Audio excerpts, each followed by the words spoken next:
चलिए बच्चों, class number 37 आपके सामने है और अल्फ़ाबेट अभी भी सी है, जो कि काफ़ी लंबी चलने वाली है। देखिए, कुछ अलग तरीके का क्वेश्चन दिया मैंने आज आपको और ये बढ़िया है, इससे आपको काफ़ी फ़ायदा मिलेगा। देखो आप ध्यान से इसे। Find out the wrong pair, गलत जोड़े को ढूंढो। तो इसमें वर्ड दे करके उनके बारे में जो बातें बताई गई हैं, क्या वो वैसी ही हैं जैसा शब्द का मीनिंग होता है तो ठीक, नहीं है तो फिर उसे आप गलत मान लेंगे और वो आंसर होगा। तो पहला शब्द है अबेट, मीनिंग होता कम होना। कम होना किसी तूफान की तीव्रता, आग का कम होना, कहीं पर कोई बहुत बड़ा जो है भूकंप आया हो फिर धीरे से वो शांत हो जाए, तो ये जो होता है तूफान का, इन चीज़ों का कम होना। तो ये बढ़िया बता रहा है, टू मेक समथिंग लेस, किसी चीज़ को कम कर देना। स्ट्रॉन्ग और सेवर, जो सेवर गंभीर खतरनाक या स्ट्रॉन्ग मजबूत थी उसको कम कर देना, उसकी तीव्रता कम कर देना ताकि वो नुकसान ना पहुंचाए ज़्यादा, अपने आप हो जाती हैं वो चीज़ें। तो ये अबेट होता है, यानी कि ये सही है और ये आंसर नहीं होगा। फिर दूसरा है एबिट, इसके बारे में देखते हैं क्या कहना चाह रहा है ये। टू एनकरेज समवन, किसी को प्रोत्साहित करना। टू डू समथिंग रॉन्ग, खास तौर से क्राइम। इसके बारे में जो बात लिखी हुई वो भी सही है, इसके बारे में जो लिखा हुआ है वो भी सही है। ये होता है कम होना तीव्रता का, ये होता है किसी का साथ देना गलत काम में या क्राइम में, तो ये भी सही है। तीसरे बात है abdicate, to give something up, यानी कि गिव अप, अलग कर दिया, गिव अप छोड़ देना। स्पेशली पावर और ए पोजीशन, खास तौर से अपनी पावर को या पोजीशन को छोड़ देना, त्याग देना, तो ये तो सही है। अब चौथे को देखते हैं। एडॉप्ट की हिंदी होती है अपनाना, गोद लेना, और यहाँ क्या बोल रहा है टू बिकम फैमिलियर। ये गलत है क्योंकि ये जो आगे वाली बात है ये तो इसके बारे में है जिसमें ए होता, तो ये हमारा गलत है और यही आंसर है हमारा। तो एडेप्ट मतलब to become familiar with a new situation, नई परिस्थिति में अपने आप को ढाल लेना, परिचित हो जाना, उसके साथ रहना सहना शुरू कर देना। पहले का आंसर चौथा है। बढ़िया शब्द मिला हमें यहाँ पे, ये ए वाली बुकलेट का पूछ लिया मैंने आपसे क्योंकि प्रैक्टिस में तो सब चीज़ आएंगी ना अलग अलग अंदाज में। आज का जो क्वेश्चन नंबर पहला है वो खत्म हो गया। क्वेश्चन नंबर दूसरा, चिल्ड्रन क्विकली गेट बोर्ड, बच्चे एकदम से बोर हो जाते हैं। और आप जानते हैं बच्चे एकदम से बोर होते हैं अपने बड़े बूढ़ों की कन्वर्जेशन, बातचीत से, क्योंकि जो नीचे वाला है आप जानते हैं वो संरक्षण होता है और यहाँ पे टकराव या षड्यंत्र जैसा कोई मीनिंग है नहीं, तो आप आंसर लेंगे तीसरा। बच्चे अक्सर बोर हो जाते हैं बहुत जल्दी एडल्ट कन्वर्जेशन से, तीसरा आंसर है। फिर मैं आगे जाऊंगा। Energy blank reduce your fuel bills, energy, अब देखते हैं क्या आएगा, तुम्हारे ईंधन के बिल की बचत करती है, कम कर देती है।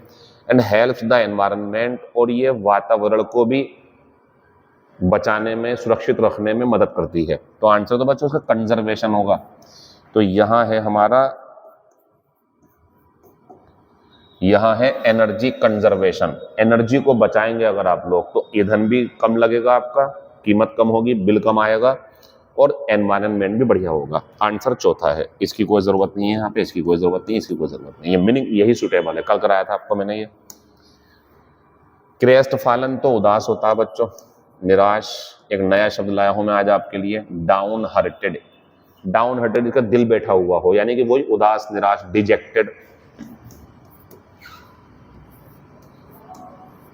डिजेक्टेड। चलिए अच्छा, एंटोनियम पूछते तो चीयरफुल, क्योंकि चीयरफुल खुश होता, प्रसन्न। चेस्ट मैंने बता दिया था कल आपको, पवित्र। कैलेमिटी भी बता दिया था मैंने कल आपको, विपत्ति, मुसीबत। कैटेस्ट्रोफी आया था कल इसके लिए, इसके लिए आया था वर्जिन। चलिए तो चार का आंसर दूसरा हो जाएगा। Question number 5, decent. देखो ये डिसेंट है, ये होती है असहमति या असहमत होना, असहमति या असहमत होना। हमसे पूछा सिनोनियम, तो आंसर हो गया डिसएग्रीमेंट। ये दोनों एक दूसरे के सिनोनियम है क्योंकि ये होती है सहमति या सहमति देना। लेकिन अगर आप इसकी बात करो तो ये भी और ये भी दोनों एंटोनियम है किसके? डिसेंट के। वर्जिन का सिनोनियम मैंने बता ही दिया था आपको, चेस्ट है या प्योर। एक चीज और सुने आप, अच्छा वर्जिन में और सेलिब्रेट में फर्क है। सेलिब्रेट जिसकी उम्र भी ज्यादा हो गई है, शादी नहीं करनी उसे, सेक्स नहीं किया उसने कभी, वो उस पर जाएगा। ये वर्जिन बस सेक्स नहीं किया, शादी करने की इरादा है, कर लेगी शादी, है इसका मतलब होता। लड़का लड़की कुछ भी हो सकते हैं वर्जिन। डिसेंट असहमति देना या असहमति सिनोनियम ऑफ डिसएग्रीमेंट। ये दोनों सहमति देना या सहमति है सिनोनियम है, इसके एंटोनियम है दोनों। 5वें का आंसर तीसरा। Question number 6, ministers were for their lack of decisiveness होती है फैसला लेने की क्षमता, फैसला लेने की क्षमता, काबिलियत, योग्यता। तो मंत्रियों का, और बता रहे हैं कि उनकी कमी है उसमें, उनकी कमी की वजह से। कमी क्या थी कि वो फैसला नहीं ले पा रहे थे सही से, फैसला लेने की क्षमता की कमी की वजह से मंत्रियों को आलोचना में लिया गया, आलोचना की गई उनकी। ये सेंसर क्यों आएगा यहाँ पे? ये तो काट छांट करने के लिए आएगा, किसी फिल्म में, किसी किताब की, या कोई अगर मूवी वगैरह आ रही है उसके लिए। गलत बात है, इनका यूज कुछ नहीं है यहाँ पे, बातचीत करना, संरक्षण करना। तो भैया मंत्रियों की आलोचना की गई थी मुसीबत के समय में, मुसीबत के दौरान, मुसीबत के समय में उनका जो फैसला लेने की क्षमता उसमें कमी थी उसकी। तो आंसर दूसरा हो गया, आलोचना कर दी उनकी, बुरा भला कहा गया, उन्हें कमी निकाली गई। Chip off the old block, ये होता है माता पिता की तरह, अपने माता पिता की तरह होना कैरेक्टर में। तो आंसर जो है हमारा वो चौथा बन जाएगा। रिजेंबलिंग पेरेंट्स, रिजेंबल की तरह लगना, ये वर्ब है बच्चों, की तरह लगना। एक और देता हूं आपको मैं, phrasal verb take after. Look after नहीं है, लुक आफ्टर देखभाल करना होता है, ये टेक आफ्टर है। लुक आफ्टर जो है वो देखभाल करना है, ये अलग है। तो यहाँ पे देखभाल करना है ही नहीं, यहाँ तो माता पिता की तरह लगना है।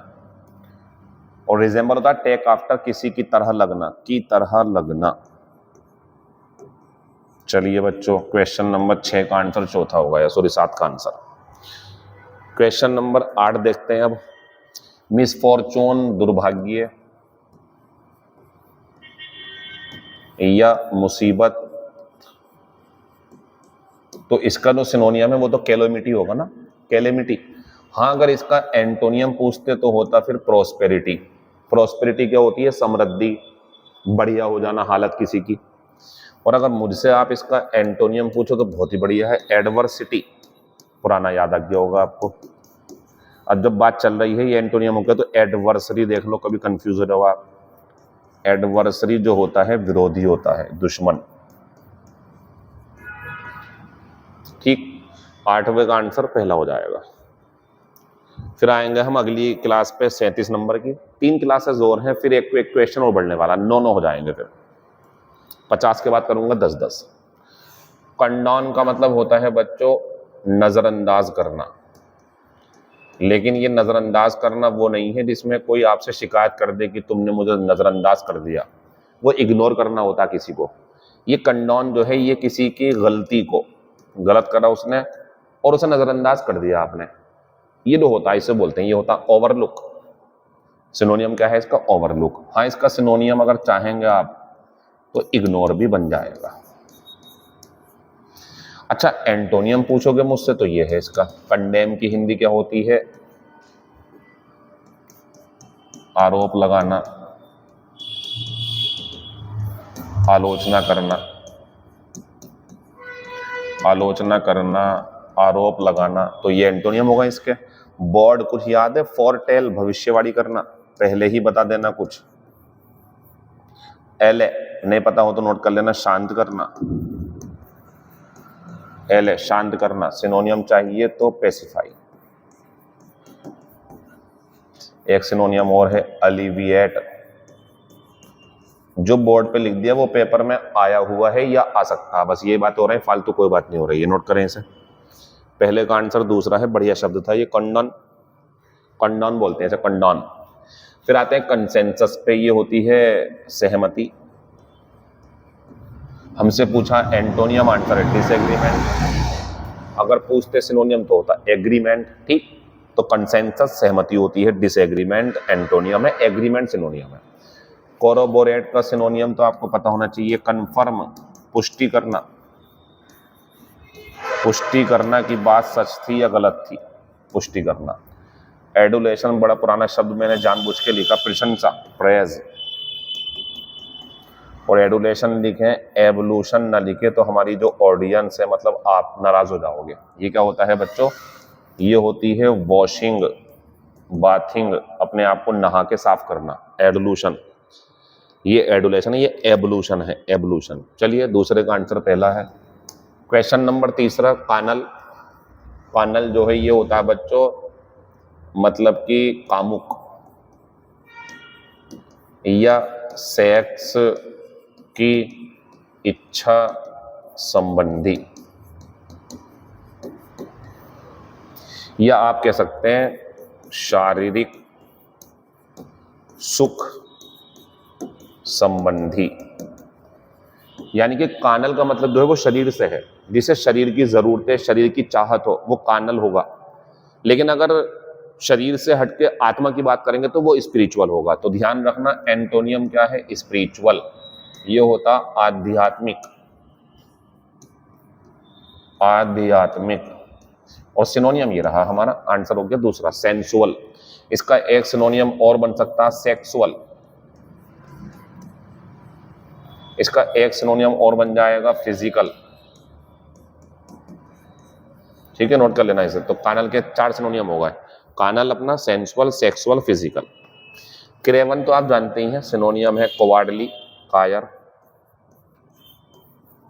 क्राइटेरियन का सिनोनियम पहले ही करवा चुका हूं मैं आपको, स्टैंडर्ड सी वाले में, ये होती कसौटी, मापदंड।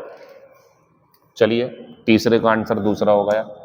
Question number 4, कैस्टिगेट। ये होता है बच्चों आलोचना करना,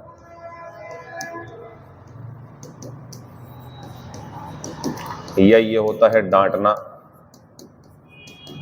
आलोचना करना या डांटना। सिनोनियम जो होगा बच्चों वो क्रिटिसाइज होगा। इसका एक सिनोनियम और देना चाह रहा हूं मैं आपको, रेप्रीमेंड। है तो बहुत सारे, एक लिख लो लेकिन, रेप्रीमेंड। ठीक है, तो कैस्टिगेट डांटना, आलोचना करना, बुरा भला कहना, 4 का चौथा आंसर है। प्रेज सिनोनियम है, कमेंड, कमेंड भी सिनोनियम है इसका, कैस्टिगेट का, क्योंकि इन दोनों की हिंदी जो है वो होती है प्रशंसा करना। ठीक, और ये दोनों एक दूसरे के क्या है बच्चों, सिनोनियम। तो सुने, सिनोनियम तो गलत लिख दिया मैंने यहां पे, सुने, ये भी एंटोनियम है किसका, कैस्टिगेट का, और ये भी क्या है, एंटोनियम कैस्टिगेट का। आप सुने, कैस्टिगेट होता है डांटना, कमी निकालना, बुरा भला कहना, गलती होने की वजह से खूब फटकार लगाना, कैस्टिगेट। कमेंड प्रशंसा करना, प्रेज प्रशंसा करना, ये दोनों एक दूसरे के सिनोनियम है, लेकिन उसके लिए एंटोनियम है ये, क्योंकि तारीफ करना हो गया, वो डांटना है। आंसर हो गया बच्चों हमारा चौथा। अच्छा, करटेल की बात को अगर मैं, तो छोटा करना, कर्टेल होता है छोटा करना या काटना, या बच्चों कम करना, cartel. Cartel your lecture, lecture को छोटा कर दो। कर्टेल योर एक्सपेंडिचर, अपने खर्चे कम कर दो, इसके लिए अलग है, छोटा करना, कर्टेल। सिनोनियम चाहिए, चलो सिनोनियम भी देंगे इसका, रिड्यूस, रिड्यूस इसका सिनोनियम है। सब नोट करें, बढ़िया बढ़िया तरीके से नोट्स बनाए आप लोग। आप में से किसी को भी नोट्स के ऊपर पता नहीं मुझे कब ध्यान आए, मैं कब बोलूं, इनाम भी मिल सकता है सिर्फ नोट्स के ऊपर। ठीक है ना, क्लास में आके आपको दिखाने पड़ेंगे, और नहीं भी आ पाओगे तो व्हाट्सएप पे चल जाएगा, दिखा देना आप मुझे एक बार। लेकिन जब मैं कहूँगा तब, अभी नहीं, अभी 100 क्लास, अभी ऐसे थोड़ी कि एकदम से गिफ्ट देंगे आपको, 100 क्लासेस आगे चलेंगी तब 200 250 या 100 पे 125 पे, तब पूछूंगा मैं आपसे कि नोट्स दिखाओ आप अपने। राइटिंग देखा जाएगा, तरीका देखा जाएगा, दिल था कितना आपका याद करने का वो देखा जाएगा। तो जॉब तो है ही आपके लिए गिफ्ट, जॉब तो लगी जाएगी फिर आपकी, उससे पहले हमारे तरफ से गिफ्ट होगा आपके लिए कोई सा। आ जाइए, के को जो है ना ये बुरे को दिखाता है, बुरा। तो वन हु इज बैड, जो स्पेलिंग सही ना लिख पाए और राइटिंग भी बुरा हो, राइटिंग भी होता है इसमें, स्पेलिंग भी होती है, तो बच्चों वो होता है केकोग्राफिस्ट। लेकिन अगर गुड होगा, किसी का राइटिंग बहुत अच्छा हो या राइटिंग सुधारना हो किसी को अपना, तो वो काम करे उसके ऊपर, तो कैलीग्राफिस्ट के पास जाएगा वो। तो बच्चों राइटिंग में बहुत अच्छा है, राइटिंग बहुत अच्छा है किसी का, तो उसे बोलेंगे कैलीग्राफिस्ट है वो। राइटिंग बुरा है तो केकोग्राफिस्ट। फिर आता है a person who is recovering after illness, जब किसी को बीमारी लग जाए और उसके बाद रिकवर करना शुरू करे, सही होना शुरू कर दे, वो अच्छा हो रहा है। जैसे मान लो किसी को डेंगू हो गया, वो 15-20 दिन बेड रेस्ट पे रहा, फिर धीरे धीरे सही होना शुरू हुआ, चलना फिरना शुरू किया, तो ऐसी हालत में उस व्यक्ति को बोलते हैं कॉन्वेलसेंट। कॉन्वेलसेंट ये होता है, ठीक है ना, नोट कर लेना इसे, कॉन्वेलसेंट ये होता है बच्चों जो सही हो रहा होता।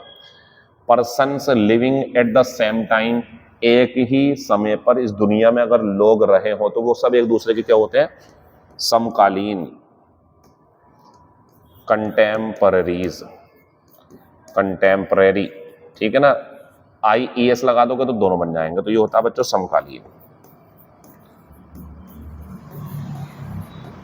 जैसे कभी अगर आप ये सुनो कि इन दो राजाओं के बीच में युद्ध हुआ था, तो युद्ध उनमें इसलिए तो हुआ क्योंकि वो इस दुनिया में एक ही समय पर थे।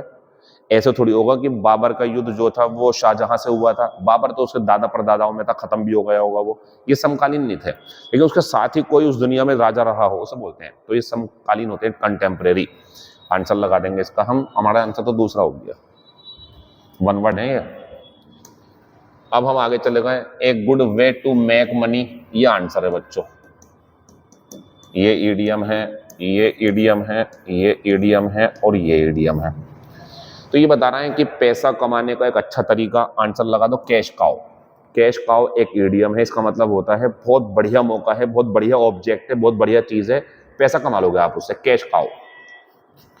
चेज रेनबोज, बच्चों आप दूर से जब इंद्रधनुष देखोगे और उसके पास पहुंच के फिर उसे देखना चाहोगे तो मिल नहीं पाएगा, क्योंकि वो मतलब दूर से ही दिखता है, वो पास में जाकर के आपको मिलेगा नहीं, क्योंकि दूर से उसका तरीका बनता और वो बहुत दूर होता, मिल ही नहीं पाएगा। चेज रेनबोज, तो इसका मतलब होता है कुछ असंभव हासिल करना, कुछ असंभव सा करने की बेकार कोशिश, हो ही नहीं पाएगा वो, बेकार कोशिश। कोशिश लिखी हुई बहुत बढ़िया राइटिंग है, देखो मेरा कैलीग्राफिस्ट हूं मैं, कोशिश लिखी हुई है वो, ठीक है। अच्छा मैं जो बोलता हूं उसे भी सुना करो, इसलिए मैं राइटिंग पे थोड़ा सा ध्यान नहीं देता हूं ज्यादा, वरना और सुंदर बना सकता हूं मैं इसे कि दिखेगा भी नहीं आपको इतना ज्यादा सुंदर। चलो बच्चों नाराज मत हो, दोबारा कर देते हैं, ठीक है।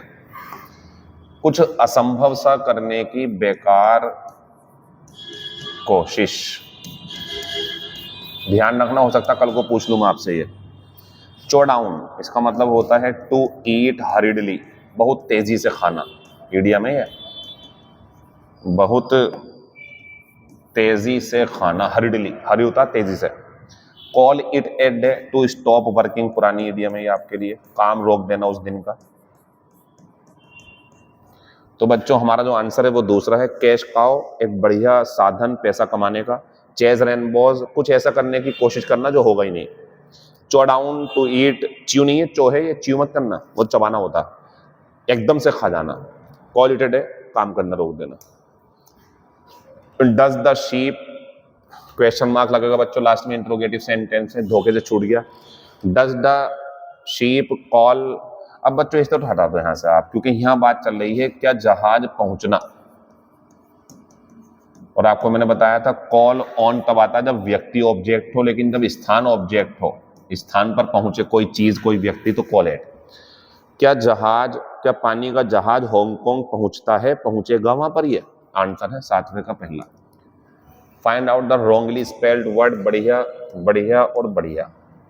सैटेलाइट तो सैटेलाइट ही होती है, एकम्प्लिस होता सह अपराधी, सह अपराधी जो किसी गलत काम में साथ दे आपका, ये एकम्प्लिश गलत है, और एकम्प्लिश का जो मीनिंग है वो भी लिखना, पहले ये देख लो।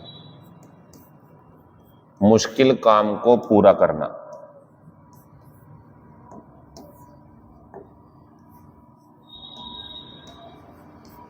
मुश्किल लक्ष्य पूरा करना।